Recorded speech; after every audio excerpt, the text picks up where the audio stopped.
Before we begin, make sure to hit that subscribe button so you never miss powerful stories behind rare coins, forgotten treasures, and the hidden gems that most collectors walk past without ever realizing what they truly are. Today we're going deep into a coin from an era many of you remember vividly, the 1980 South African 1 Rand coin. A coin that, at first glance, might seem like just another piece of metal from the past.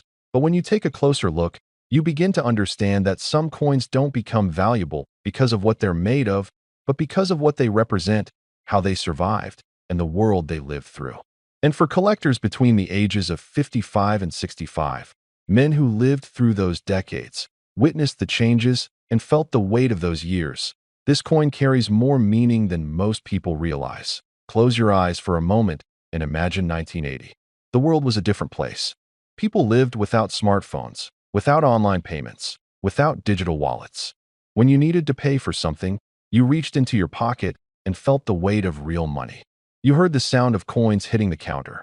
You saved coins in jars. You used them at petrol stations, at grocery stores, for bus fares, newspapers, morning coffee, small errands. Money felt real back then. And among all the coins circulating at that time, the 1 Rand coin was one of the most respected. It wasn't just small change, it had purchasing power. It represented strength. It meant something.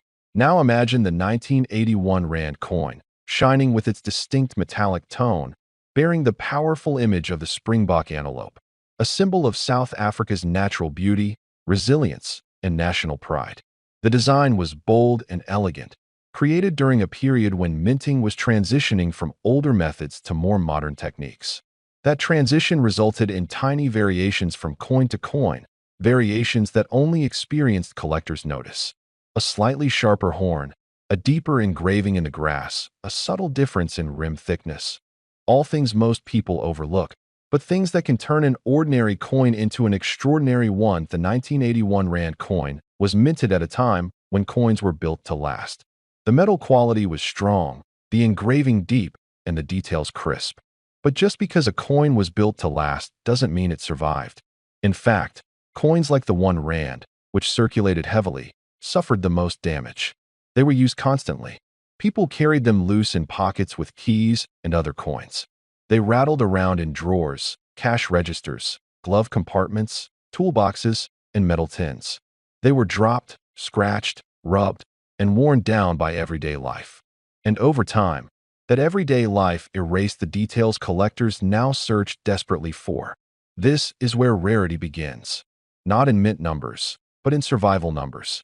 Millions may have been minted, but how many survived in perfect or near-perfect condition? Very, very few. And those few are the ones that collectors chase today. Collectors between 55 and 65 especially appreciate coins from the late 70s and early 80s because they lived through that time. They remember using these coins. They remember what they could buy. They remember the sound of them. When a collector feels personal connection, real memories tied to a coin, its value rises far beyond metal and mint. That emotional attachment creates demand, and demand drives price. Another powerful part of the 1981 Rand coin story is its age. Over 40 years have passed since it was minted. That means decades of circulation, decades of mishandling, decades of coins being lost, destroyed, discarded, or melted down. The older a coin becomes, the harder it is to find in high grade. And when a coin crosses the 40-year mark, it starts entering true vintage status. Vintage coins with strong designs and low survival numbers always become targets for experienced collectors. But what sets the 1981 Rand coin apart is its resilience combined with vulnerability. It's strong enough to maintain detail if preserved properly, yet vulnerable enough to lose its quality quickly if it sees even moderate circulation. That balance makes the highest grade surviving specimens incredibly rare. And when rarity and age meet, value follows. Now let's talk about grading. A circulated 1981 Rand coin might be worth a small amount, but a pristine, uncirculated, mint-state example, one that still shines with original luster, one with untouched surfaces, sharp edges, flawless fields, and crystal-clear engraving, becomes a treasure. These coins must have been saved intentionally or forgotten accidentally in perfect conditions. They're the kind of coins people look at and say, "There's no way this survived from 1980." but a few did. And those few hold incredible value.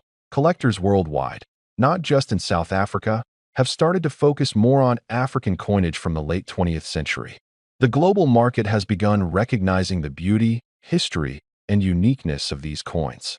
International buyers who specialize in vintage circulation coins are eagerly searching for R1 coins from the early 80s because they represent an era of craftsmanship that will never return. When international demand rises, the ceiling on value rises too. Think about the reverse design. The coat of arms displayed strength, authority, and national identity. The detailed engraving required precision that today's mass-production equipment doesn't always replicate with the same personality. Older coins truly feel crafted. They have more soul. Collectors feel that. They appreciate it. They chase that authenticity. Imagine now that a collector opens a case and reveals a 1980 South African R1 coin that has never been touched by time. The shine reflects like a mirror. The surfaces are flawless. The Springbok looks alive. The lettering is sharp enough to catch the light perfectly. There are no marks, no scratches, no wear. A coin like that instantly becomes the centerpiece of a collection. Men who appreciate craftsmanship, history, value, and nostalgia would compete fiercely for it. That single coin, the best of the best, stands in a category all its own. A coin so rare that only one or two in the world may be its equal. A coin that survived over 40 years in a condition so perfect it defies probability. That is the coin collectors dream of. That is the coin that becomes legendary. And for that one extraordinary, museum-grade, untouched, absolutely flawless example of the 1980 South African R1 coin, the value reaches a stunning $5.5 million.